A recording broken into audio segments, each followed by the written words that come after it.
And now the first mistake I made was putting English subtitles when I was watching a TV show or a movie in the language that I wanted to learn. Par exemple, si tu veux apprendre le français, il faut pas mettre les sous-titres en anglais. Parce que là, je te parle en français et je suis sûr, si tu lis le sous-titre que j'ai maintenant en anglais, tu vas pas entendre le français. Tu vas juste concentrer sur l'anglais. Now I already have a full video about how to learn a new language and I'll put the link down in the description.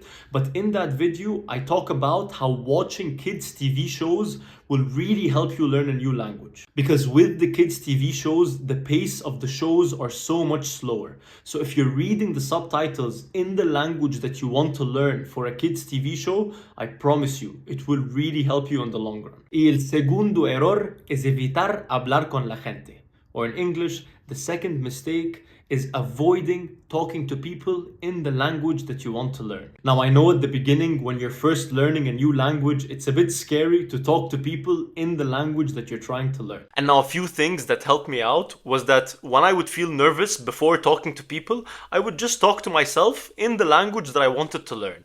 Because if I was scared that people would make fun of me, which by the way, no one does, or at least very few people do. And if someone makes fun of you for trying to learn a new language, then I promise you, their opinion should not matter at all. So I would basically talk to myself in the language that I was trying to learn. And of course, I would make so many mistakes. And sometimes I didn't even know if I was making mistakes. But the goal of this exercise is for you to practice talking in the language. The goal isn't to be 100% perfect or to not make mistakes. The goal is to just get yourself used to talking in the language and also getting used to your voice in that language, which is something that takes a bit of time at the beginning. And the other thing that I would do is that I would tell people before I would start talking in the language, listen, I'm still new to learning the language, so I'm probably going to make a few mistakes, or actually a lot of mistakes. So please be patient with me. And now as soon as you tell people that you're still very early in learning the language or that you're going to make mistakes, the expectation directly goes down. So you feel so much less pressure when you're talking the language. وتالت غلطة أنا عملتها إن قبل ما ابتدي كنت قاعد بدور على الطريقة الصح. Or in English, the third mistake that I made was that I was constantly looking for the right way to start learning a language. Now, before I started learning French, I spent so many weeks on YouTube trying to find the right way to start learning a language. There is no right way. You just have to actually start. Because watching videos of people's transformations or watching videos about how to learn a language is not learning the language. Sure, you might get some good information about things that worked better for people, but I promise you, what worked for someone might not necessarily work for you. So just start. Like, you don't need to start the right way because there is no right way to start. And when you start, you're going to start to find the way that works for you. So please, please, please, please don't make the mistake that I made in spending hours and hours looking for the right way to start. When you first start learning anything, you're going to be bad at it. Not just you, me and anyone. Anyone that's starting to learn something for the first time will be bad at it. So there's no right way to start. Of course, there are some ways that are better than others, but there's no absolute right way to start. So the best way to actually learn the language is to start by doing something. And now the fourth mistake that I made was that I was taking too many notes when I was watching TV shows or movies or YouTubers in the language that I wanted to learn. Now in university, I was a serial note taker. Like in all my economics classes, I would constantly be taking notes.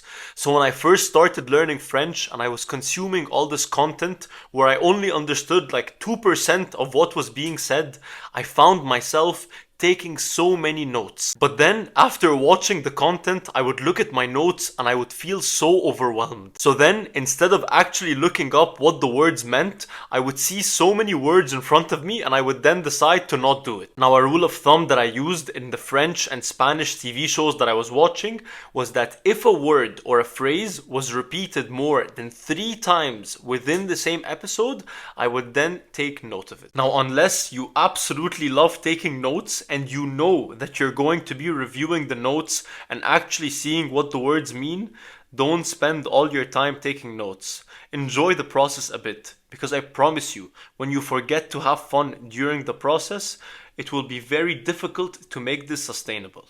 And now I'm not saying that this is always going to be fun, but at least have some moments that are fun throughout the process. وخامس غلطة عملتها estaba comparando mi nivel con otros. Or in English, the fifth mistake that I made was that I would compare my level to others. Now, when you're learning a new language or genuinely just learning anything for the first time, comparing your level to other people isn't even a fair comparison. Now, I know you might have heard this like a million times before, but hearing it 1,000,001 times doesn't hurt because it's so true and we need to remember this.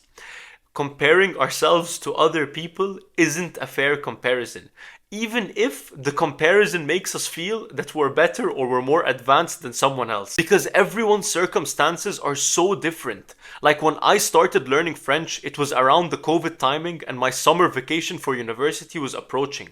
So I had so much time to practice. And I also had my cousin who was fluent in French, who I was able to speak to 3 times a week to practice my French.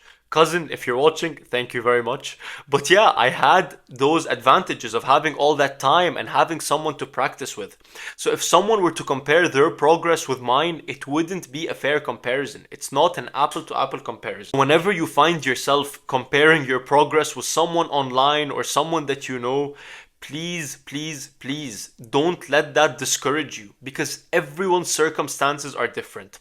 As long as you have improved from the level that you had yesterday, then that is moving upwards and that's all that matters. Something that you can do to remind yourself of your progress is to have an inventory of yourself talking in the language. So whenever you find yourself feeling the need to compare, you'll have something to compare to. You will compare to the video of yourself talking in the language a few days ago or the last video that you took. And something that I've recently accepted is that there will always be someone that is better than you at doing something.